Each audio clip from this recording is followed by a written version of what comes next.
Hello everybody and welcome to Innocentius Plays Heart of Iron 4 as Italy. Let's continue. So what are our plans? Oh, I don't like the day and night loop so much. Kind of makes it more difficult to see, so I can turn it off. We are still preparing our divisions, which is a good thing. But what will our plans be? And we can modify our government. Good. Oh, I'm sorry for that. Time to explain that. So we have different laws, and we have a lot of advisor slots over here. So let's look at that. This is a conscription law. This is the amount of population that you are allowed to recruit for your military. Right now we can recruit 2.5%. We have a complete population of 41.4 million. And 2.5% of that is apparently 1 million and 1.04 million people. Alright, I believe that should be right. We can go to a lower amount of conscription, which will mean we get less amount of people, or to a higher, but that will also come with some penalties and some restrictions. Like, for example, we won't be able to do scraping the barrel, even though we can't afford it yet. But because we need to be at war and the estimated enemy strength ratio needs to be 100%. But that's fine. Every step up or down requires 150 political power points. We also have a trade law which is limiting how much of the resources that we are producing. We are producing resources ourselves. And the trade law limits how many of them go to ourselves and how many go to the market. Right now we have a limited exports, which will mean 25% of the resources that we mine and everything like that will be going to the markets, which other people can buy, and we will gain construction factories for that. And the rest will go to ourselves. Sending more to the market with free trade and export focus will give us a factory output bonus and also construction and speed and research bonus, which is quite hefty actually. But will also lead to us needing to import more materials for our war economy. Then you have the mobilization law, or pretty much economy law. And right now we are at partial mobilization, which means 20% of our consumer good factories will be used for consumer goods. And we have a boost to military factory construction speed, which is literally the means on how we can, how fast are we building new military factories. We can go to early mobilization or civilian economy, which will be a lower level, or we can go to war economy, which will provide us with more factories for building factories and a faster construction speed of military factories in general. That can be pretty good actually. So that's a thing we can do right now with our political power. Another thing is we can hire 3 political advisors. You have Communist Revolutionary, Democratic Reform, and a Fascist Demagogue. What they do is start steering your government towards one of the 3 main ideologies. We can also get a Prince of Terror, which will decrease the effect of partisans on us. If we conquer territory, the people will come and rise up in resistance. When you have a Prince of Terror, their effectiveness will be reduced. We can gain make people get a higher opinion of us. We can get an extra 5 political power percentage, or and defend ourselves against some ideological drift if other people are trying to influence our ideology. We could also get a better trade deal opinion factor. And what's the trade deal opinion factor? Well, it's really interesting. Right here, if we are we importing anything? No, we're not. We can have a certain amount of influence. The higher influence you have, the better chance you have that you will actually be able to buy the oil. Right now, Venezuela is selling 32 of his oil to Germany. So should we want to buy, let's say, 92 of the Venezuelan oil, he would not be able to sell us all of that, because the German Reich is buying some as well. But we do have a higher trade influence than Germany has at the moment. That means that our share will be larger than the German one. Not really that interesting for us right now because we are not importing anything. An ideological crusader, people with the same ideology, in our case fascism, will like us better. War industrialist, more construction speed for our military factories and dockyards. An armored organizer, the conversion from civilian to military factories goes faster. A captain of industry does the same thing as war industrialists, only for civilian factories, infrastructure, refineries. And a quartermaster will build air bases, naval bases, rocket sites, radar stations and nuclear reactors faster. Of these gentlemen, a war industrialist will be the most prudent for us right now, but he will cost 150 political power points, so we might as well then go to war economy, which does almost the same thing except for the dockyards, but also give us 5% extra civilian factories available to us. You also have research and production guys. These guys are pretty much all the same. You hire a person, or actually a company, in this case for example Fiat, and it will do armor time and give us as armor a small bonus. This is for Navy, this is for light, medium, heavy or naval aircraft. And you can here have small arms, motorization and artillery. And here industrial. Some countries also have an electronic concern over here. And then the theorist is a little bit different. The theorist will provide you with either army experience, navy experience or air experience, and they will give you reduction to research time. And this is a rocket scientist who will reduce the rocket research time. But you can see some of them are costing 250 political power points. And why is that? Well, they are actually a little bit better. You can see this guy gives us a reduction of 10% on ground battle plan doctrine, which is our battle plan. And you can see this guy gives only a 7% reduction on air doctrine research speed. So it would be in the long run better to have this guy for us than this guy. If we would have switched our doctrine to mobile warfare instead, then we would gain a bonus by employing this guy. You can see that over here. This is the mobile warfare, which leads to the blitzkrieg and such like that. But we went for the grand battle plan doctrine. So having one of these guys is pretty good, but we need to gain more military political power. We also have 3 of these military high commands guys, and there is a difference between specialist, expert, and I believe there is a higher category called genius. Specialists give a bonus, but an expert gives a higher bonus. Sometimes of the same thing, we can have an infantry expert or infantry specialist. And experts are always better. But in this case, we don't have any infantry experts available on these specialists. And we have some experts available in naval and bomber stuff. Bomber interception in this case. And tactical bomb bombing.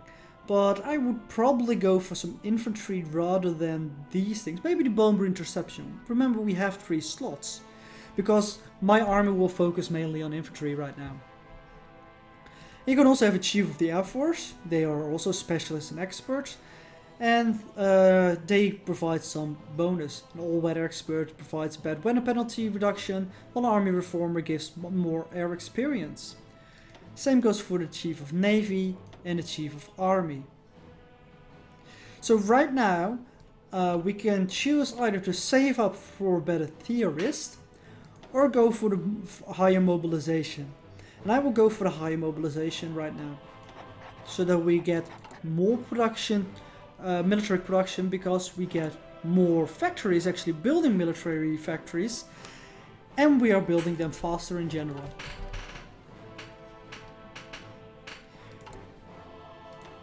So we need to have 2 more doctrines after this industrial effort before we get the research slot. And after that, I think it will be time to start doing something over here.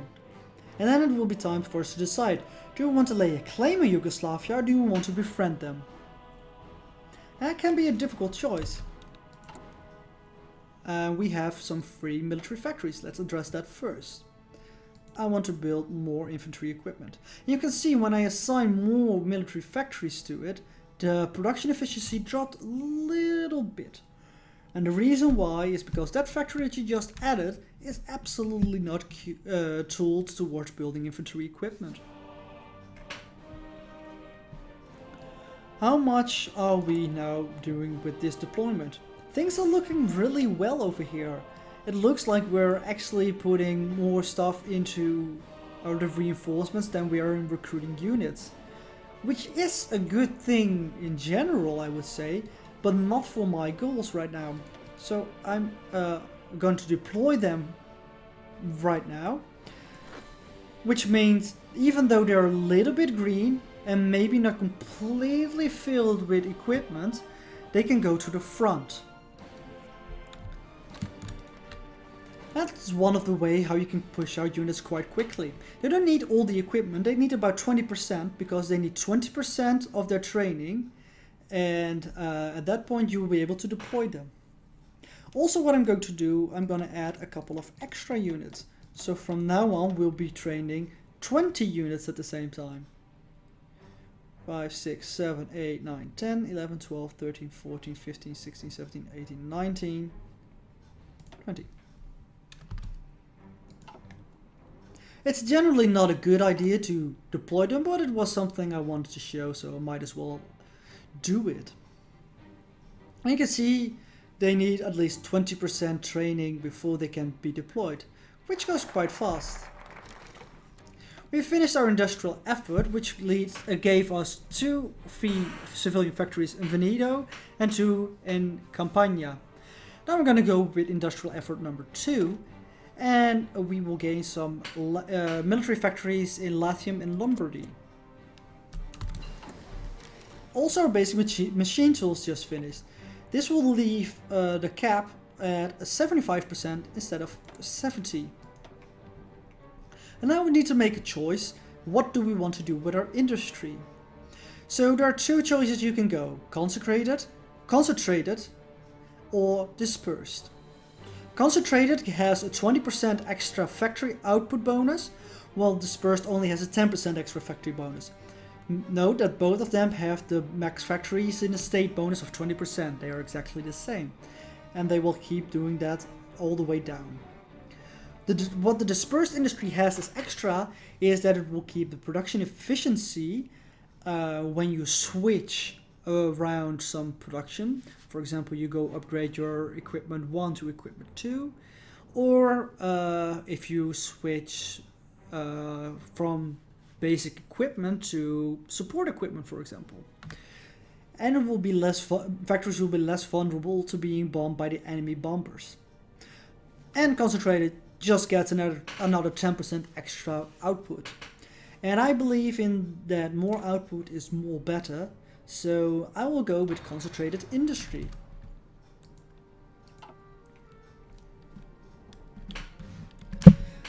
For our next political power expenditure, I will go with a theorist and I will go with a ground battle plan expert. Which will mean we have to wait until we have 250 political power. It's gonna be a bit, but it will be worth it.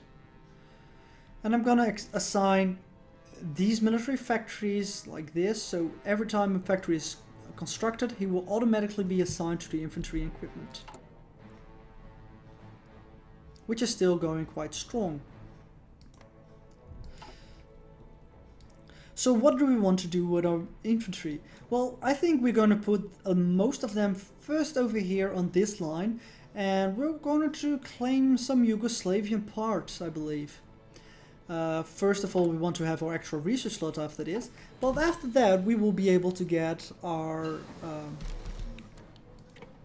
triumph in Africa, and then we will go for Yugoslavia. We can either befriend them or take them, but I think taking them is better for us. We have a new research because construction has been finished, and we can start construction too, but you can see the technology is 0.48 years ahead of time, and it will lead us with a penalty of plus 97%. The penalty will decrease over time, but not while you're researching it. It will calculate the research cost at the beginning and will not modify it in between. So it's not really a wise idea for us to go research construction right now. We might as well do something else with it. For example, we can start researching some anti-tank. Perhaps we want to have some anti-tank in all our divisions, and having some anti-tank will make them better in targeting tanks, make them destroy tanks. So let's start researching some anti-tanks. And there are different kind of anti-tank guns you can use. You can use the towed anti-tank guns that I have over here, or you can go into armor, because you can create variants of your tanks that will do an anti-tank variant, like a tank destroyer. And it will create a specific unit that you can use specialized in beating enemy tanks. You can also make him into like self-propelled artillery or self-propelled anti-air. But I believe that anti-tank guns itself are better for us here because we can put them in our support slot. Division designer we did already, so we don't need to do that. Because we have some army experience, we can modify our units. We can add an extra combat line over here, which can be a mobile battalion or an armored battalion, cavalry, motorized, or in this case only light tanks, but later on we'll also be able to get medium tanks over there. Or we can add one to this row over here, which can only be of this infantry class, because that's the main line over here. But we can add, for example, some artillery over here, or an extra infantryman. Beyond that, we also have the ability to increase support battalions. Support battalions are not part of the battle line itself, but they are supporting our troops in the field. For example, artillery. And there are a lot of other support battalions that are being able to research. If you're really low on manpower, a field hospital can be quite nice. It will reduce the proportion of losses in combat that can be saved and returned to the manpower pool. So for every 10 guys you lose, 2 of them will actually not die. And that's really nice, and it also will reduce the experience loss. If your units take casualties, they will receive less experience because new recruits will take the place of experienced old veterans. And because the old veterans are now coming back to the field, the experience loss is reduced. We also have engineer corps companies already, and they are already in our army design over there, so that's fine. Another thing that we could get is recon company, and they are really useful. They get a higher reconnaissance. When a battle is being fought, the general picks tactic, and you can research more tactics through the land doctrine screen. For example, here we will unlock a well-planned attack, which is an attacker doctrine, so if you're attacking. And we will receive 15% extra damage. But let's see. There are also basic and tactics as well, and they can be countered by the enemy. And if you have a really skillful general and a high reconnaissance, then you are better able to counter the enemy tactic, negating their bonus completely. And that can be a really strong advantage in the battle. So having a high reconnaissance is quite powerful, and therefore a recon company can be quite strong. Military police is mainly for partisans reduction. If you have units in the state, they will reduce the effectiveness of the partisans. And the military police will increase that at the first level by another 20% extra suppression. A maintenance company will increase the reliability at first level with 25%. We have already seen the reliability at play with our planes, and tanks and motorized and everything like that has a reliability rating, and with a maintenance company we can stop equipment from breaking down so soon. A logistics company will reduce the supply uses, so you can have more units in one state at the same time. And a signal company will increase the initiative and organization of the company. We have seen that we had a battle with units in reserve, and there was a 2% chance that they will join in the battle. With a higher initiative, then it will get a higher chance that it will actually participate in the battle. Well, general organization will be how good your men are at fighting. When it's kind of their morale. Once it hits 0, they break away from the battle, even though they still have men and equipment ready to fight. So support companies are really strong. We have already seen that artillery can be used as a support company as well, besides being a general guy in the back row of an army. The same goes for anti-tank and anti-air and rocket artillery. So there are multiple things that you can put in the support branch over there. And all, of course, will use some equipment that you need to produce. Let's continue. Right now we can modify our government because we have 150 political power. But like I said before, we're gonna wait until we have 250 and get that better level advisor for us. And we're gonna research our research slot, which will give us the 5th research slot, which is maximum of the game for any country as far as I know. I haven't seen any other country.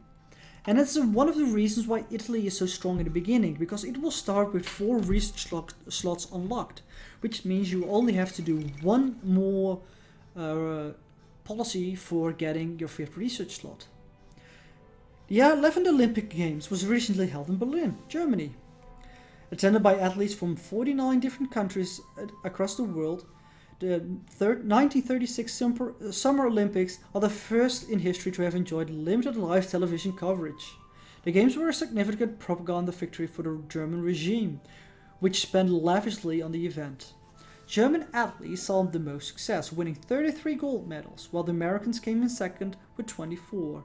4 of these were won by Jesse Owens, the single most successful athlete of the Games. The Games are concluded. So these are the kind of events that provide a little bit of character to the world that you're living in.